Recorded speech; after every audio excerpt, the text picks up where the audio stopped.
What up, what up, what up, ladies and gents, boys and girls?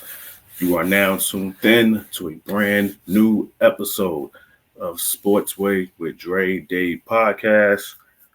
I'm your host with the most, the Hood's ESPN, Crystal Street's very own Dray Day. What's up, what's up, what's up?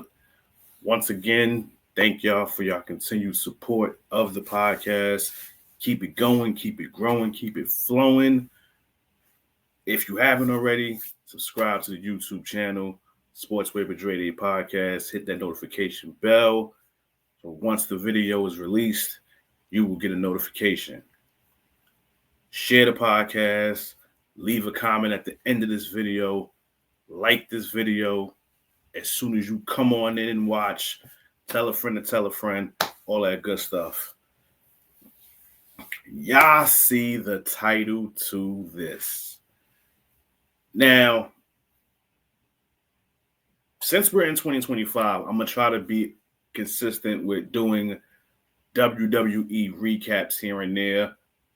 I might try to do some prediction ones as well. Listen, WrestleMania is the next pay-per-view event, so I'm definitely going to do a prediction one later on down the line for that one. But for this one, I definitely had to do a recap. I had to do it, especially with the ending that happened. Definitely had to do a recap. But I must say this. I love the event. I loved it. This was probably one of my favorite Elimination Chamber events. And for those that don't know, Elimination Chamber is usually the pay-per-view event just before WrestleMania. I mean, I knew, a few years ago, they had like an event called Fastlane that came in between Elimination Chamber and WrestleMania. But as of lately, Elimination Chamber has been the event leading in to WrestleMania. So that's also the road to WrestleMania. So the road to WrestleMania basically starts with the Royal Rumble, then Elimination Chamber, and then WrestleMania. So listen, I loved how they started Elimination Chamber. They started it with the Women's Elimination Chamber. And listen, I must say, I was very, very, very much impressed. I believe, in my opinion, I believe every woman that was in that chamber, minus Naomi, because she didn't have that much time in there, and I'm about to get into that real soon, but all the other women that was a part of that chamber match, they showed out. They all showed out. This wasn't a scenario where one person didn't stand out and had no business being in there. They all did their thing. So with that being said, let's get to the start of it, okay? Bayley was in one of the pods. Bianca Belair was in one of the pods. Alexa Bliss was in one of the pods. Roxanne Perez was in one of the pods. Not for nothing, I kind of suspected that Liv Morgan, I definitely felt that Liv Morgan was going to start the chamber. I just didn't know if she was going to start against either Bianca Belair or Naomi, but it wound up being Naomi. Probably within 5 seconds of the bell being rung, the return of Jade Cargill happened. And I was ready because I knew what was going to happen. She's coming back and she's going to attack either Naomi or Bianca Belair. So me personally, I already knew it. Like they've been going on with this narrative that Liv Morgan and Raquel Rodriguez basically took Jade Cargill out of, commission. But we all know it was either Naomi or Bianca Belair. We know that for a fact. So as soon as she got to that ring and as soon as she got to them stairs and as soon as she started walking, I said, watch, she's going to turn and she's going to attack Naomi. And she did just that. And now, mind you, Bianca Belair is locked in the pod, so she can't even get out. She can't even get out. But I got to give Liv Morgan props because she sold the fear. Like, she sold it. She sold it real well. Like, if you read her lips, she was like, it wasn't me. It wasn't me. It wasn't me. And as soon as Jade Cargill got in that ring, she walked, turned to the left, and then just attacked Naomi and just went to work on her. And nobody could do anything. I mean, obviously, Liv Morgan was laughing. Bayley was in the pod shock. Alexa Bliss was in the pod shock. Bianca Belair was just crying hysterical, screaming, hitting the glass, knowing she can't do anything. But yeah, I mean, again, we all seen this coming, and then the reports was coming out that she was coming back soon, and obviously this is going to lead into a possible match with Naomi and Jade Cargill, probably at WrestleMania. The way I see this playing out, she gets Naomi at WrestleMania, and then she possibly gets Bianca at SummerSlam. That's just my opinion. I honestly think that's how this plays out, because even though I think Naomi was the one that obviously got the bulk of this, clearly Bianca has something to do with this too. It's clear she has something to do with this too. So I think right now she's just taking her pound of flesh with Naomi, and then I think pretty soon Bianca gonna get hers as well. So yeah, so Naomi gets kicked out. Like, Jade Cargill just went to work on her, slammed the chamber door on her. So once she did that, that just eliminated her from the match. And listen, again, like I said, all the ladies showed out. All of them showed out, but not for nothing.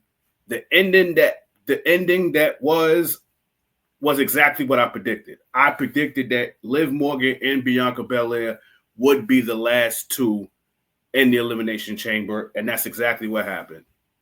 So for me, this went exactly the way I knew it was going to go. I knew Bianca was going to win. Not for nothing, I'm tired of the whole Liv Morgan, Rhea Ripley storyline. Like, it's time to do away with that. We never got Bianca and Rhea at Mania, so I'm looking forward to that, because let's be real, I love me some Io Sky. She's not being Rhea. She's not being Rhea Ripley on Monday Night Raw on Netflix. She's not doing it. So for Mania, we're getting Bianca Belair and Rhea Ripley. Okay, so let's just get, let's just get that out the way, right? Next, we got the, what was it? I think it was the tag match with Trish Stratus, Tiffany Stratton against Nia Jax and Candice LeRae. This was a good match. It wasn't, me personally, I thought it was going to be a bathroom break. I thought it was going to be a smoke break, a drink break or something like that. But no, I was very much impressed with the match. Very much. I was very much impressed with the match. Obviously, we knew Trish and Tiffany Stratton was going to win. Tiffany Stratton is the babyface. She's going into WrestleMania, so she can't go into that match with a loss. Trish Stratus is Canadian from Toronto. There's no way they're going to have her in Toronto and have her lose. So obviously, we knew that they was going to win. And it was a good match. It was a good, me personally, I just wish that Trish would just retire. I wish she would just retire. Like, honestly, like, it's nothing left to prove. Nothing left to prove. That I get that you wanted to fight again in front of your home crowd in Toronto, but how many times have you done that? How many times have you said that this was going to be your last time and you fought in Toronto one more time? Like, just do away with it. Just do away with it. Your career is what it is. You can't add to it. I mean, you can add to it, but there's no need to. You're one of the greatest female superstars of all time. Some may have you on the Mount Rushmore. Come on now. Enough. Because not for nothing, a lot of her returns as of late ain't been too impressive. I'm not even gonna lie to you. They just haven't. But the star power of it being in Toronto and her being Canadian, I get it. I understand it, but I just hope that she just does away with just wrestling and just stop. Just stop. Please, Trish, just stop. Just stop. The next match, because I think it was only four, I honestly think it was only 4 matches on the bill. I think it was only 4 matches. The 2 chamber matches, the tag match I just mentioned, and then the non-sanctioned match with Kevin Owens and Sami Zayn. That did not shock me at all because them 2 dudes, their chemistry together, whether it's when they're on teams or when they're rivals, is top notch. It's never a disappointment. Never a disappointment. Me personally, match of the night. Match of the night. I totally believe that Kevin Owens and Sami Zayn was match of the night. I did suspect that KO was going to win. I definitely suspected that KO was going to win. And just as the match was getting ready to end, it looked like he wasn't done with Kevin Owens. And then just like we got a return of Jade Cargill, we got the return of the Viper, Randy Orton. So in my opinion, I think we're getting a Kevin Owens, Randy Orton match at WrestleMania. Randy Orton has been out for some time, and the reason why was because of Kevin Owens. So I think that's going to be a match at Mania. This Mania card is building up to be real good so far. Like the matches that are preliminarily lined up, this card is looking very, very good. I'm not even going to hold you. It's looking very, very good. Next, we got the men's Elimination Chamber. Now, I honestly did not know who was going to start the chamber. I didn't know. I did not know. Me personally, I kind of thought Logan Paul would be one of them to start, but it wound up being Drew McIntyre and Seth Rollins. So I see what they did with both chamber matches. 2 people that had issues with each other, let them start the chamber match. Don't do no random shit. Like the 2 dudes or the 2 women that got issues with each other, let's have them start the chamber. Let's have them start. And I like the chamber match. I like me personally, between the men and the women chamber match, I think the men's was better. The whole back and forth with CM Punk and Seth Rollins, just amazing. John Cena, like Seth Rollins had an opportunity to win this chamber. But once again, he let his personal grudge with CM Punk cloud his judgment. He let it cloud his judgment. And then when he got eliminated and it looked like CM Punk was going to win, because again, just like the women's Elimination Chamber, I knew Bianca Belair and Liv Morgan was going to be the last 2 people in the chamber. And for the men Elimination Chamber, I knew it was going to be CM Punk and John Cena. I knew those 2 was going to be the last 2 in that chamber. And it just so happened that's what it was. Seth Rollins was the 3rd one. And when he got eliminated, he wasn't too thrilled about it. And he saw a moment where CM Punk was in a vulnerable space and he curb stomped him. He curb stomped him, and John Cena said, "You know what? Let me pull him back in this ring and let me put him to sleep." And that's exactly what happened. And that's how John Cena won the match. So once that happened, Cody Rhodes comes out. So now that we know who won the chamber, Now we know he's going up against Cody Rhodes. So they're in the ring, and then bam, The Rock comes. Well, let me change that. Travis Scott comes out. Me personally, I'm trying to understand what he was doing there. I'm really trying to wrap my mind around what in the world was he doing there. But Travis Scott comes out, then The Rock comes out, and of course, The Rock recently was on some. He wants Cody Rhodes' soul. Like basically, for those of y'all that are watching,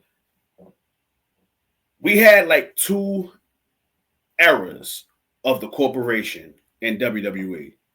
We had the Vince McMahon Corporation, and then we had the Triple H Corporation, right?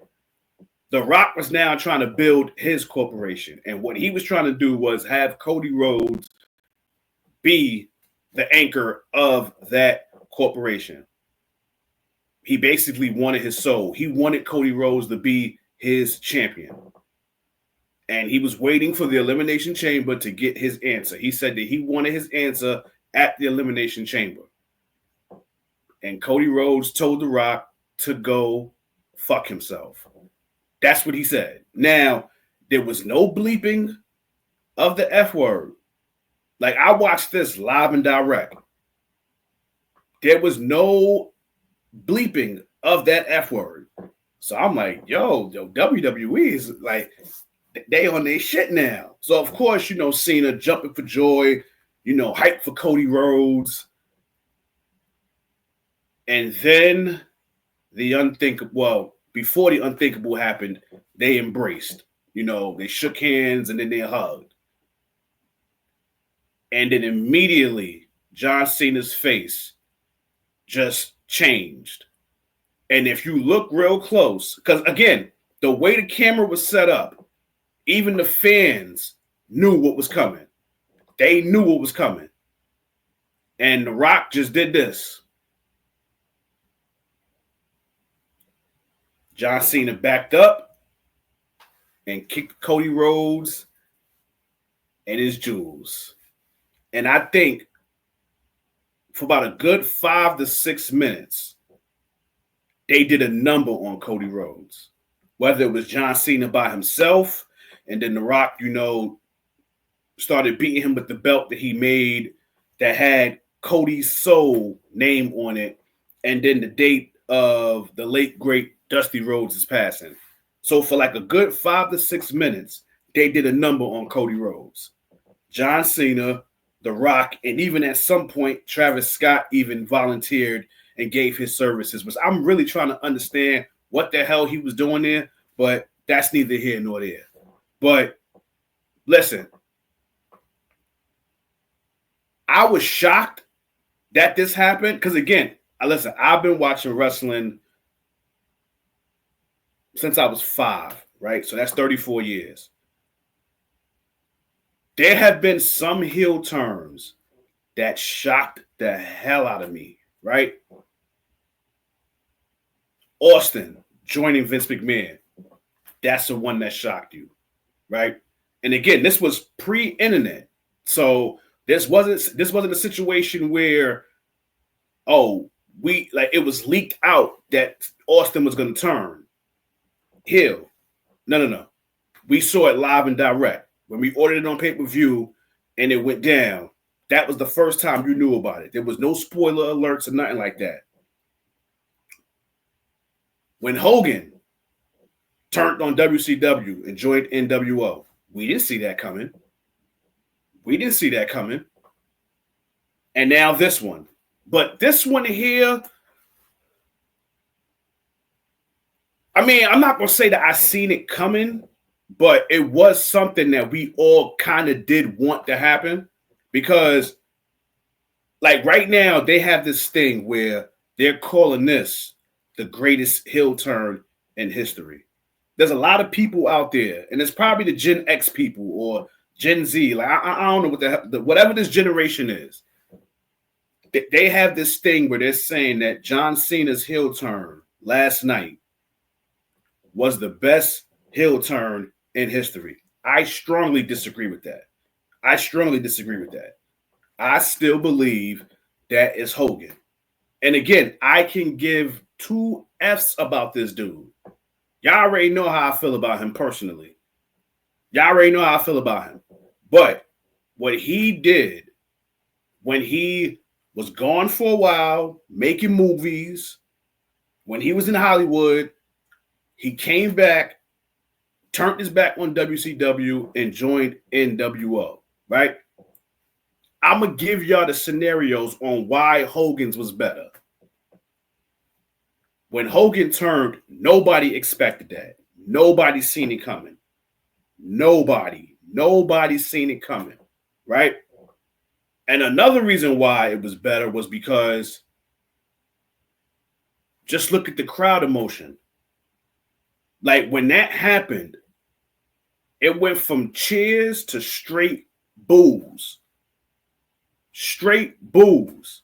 When Mean Gene Okerlund was interviewing him in that ring, it was nothing but boos. To the point where the fans started throwing stuff in the ring at Hogan, Hall, and Nash. That's how invested they was emotionally. That's how disappointed they was in Hogan when he did that. Because remember, at this time, prior to that, Hogan was the hero. You know, to eat your vitamins and say your prayers and all that, all that crap, right? So, yeah. With this Cena one, again, for years, some of us fans have been wanting a heel turn from Cena. Now, I think what makes it shocking is that being that he said that this is his last year, we didn't expect it to be now. Like his final run, he's going to be a heel. But I'm looking forward to it. And then again, when he turned, like when the heel turn was officially confirmed, when he kicked Cody Rhodes in his Jules area, it was a lot of cheering. It wasn't that many boos. Like don't get it wrong. It was some boos. But go back and watch. Go back and watch. When he initially did it, it was a lot of cheering. But then when he started attacking Cody Rhodes and giving him the business, pause, then you start to hear the boos. Then when he grabbed the belt and raised it, that's when the booing took place. But when it initially happened, it was a lot of cheering. Because like myself, there were fans that we was looking forward for a potential heel turn with John Cena. We was looking for it. We just didn't think it would happen now. But again, I love it because again, we didn't expect it. So I'm very much looking forward to see how this plays out. Now, do I think he goes the whole last year doing this? No. I don't see it. I don't see him being a heel for the rest of the year. Probably half. Probably by SummerSlam, I think he goes back to being a babyface. But right now, I'm eager to see how it's going to be. Listen, I think it's safe to say that at Mania, he's probably going to beat Cody Rhodes. If he doesn't beat him at Mania, he's definitely going to get the title at SummerSlam. So either or. So let's just get it out the way. Before John Cena retires, he will have the all-time record of world championships.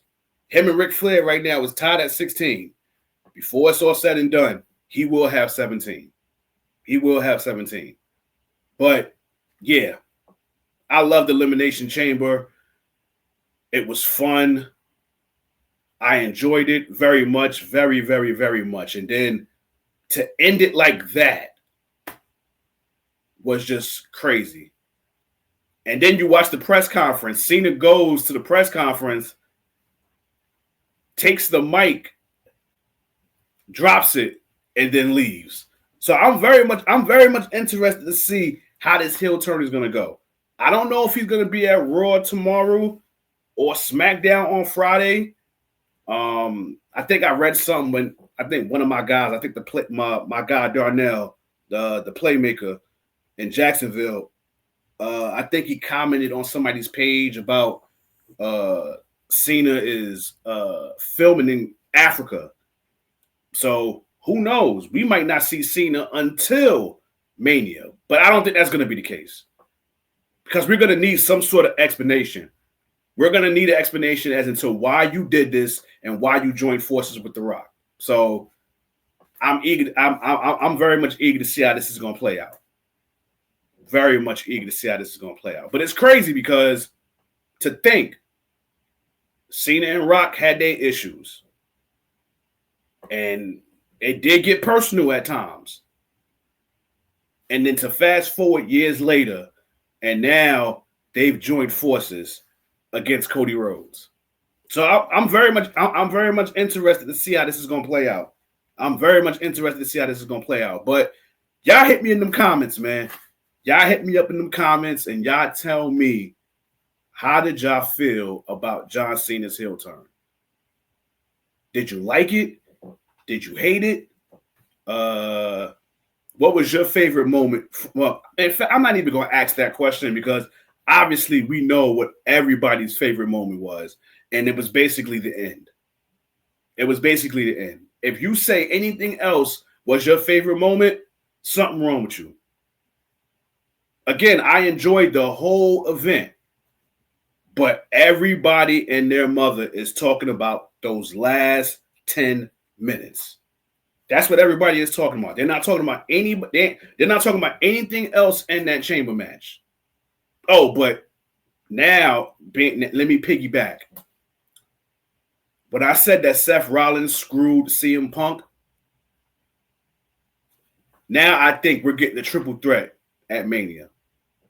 I think we're getting Roman Reigns, CM Punk, and Seth Rollins at Mania. And that just confirms it. But not for nothing, we kind of wanted CM Punk and Seth Rollins at Mania last year, but unfortunately, Punk got injured in the Royal Rumble match. So that didn't happen. And now this year we get it, and then we add a little tribal chief to it as well because he has an axe to grind with Seth Rollins and CM Punk. So again, listen, so far, the lineup for WrestleMania 41 is dope. From what I'm seeing so far, these matches that are being lined up, it's going to be interesting. It's going to be very interesting. But again, y'all hit me in them comments and tell me what you think. What was your favorite part of Elimination Chamber? But once again, thank y'all for y'all continued support. Keep it going. Keep it flowing. It is a wrap for this video. Once again, if you haven't subscribed to the YouTube channel, Sportsway with Dray podcast, hit that notification bell. Share the video. Like the video. Please comment on the video. Please comment on the video. Tell a friend to tell a friend. All that good stuff. In closing, y'all know how this goes. This has been another episode of Sportsway with Dray podcast. Catch y'all on the flip side. God bless. Peace and love. Your boy is out of here. Peace.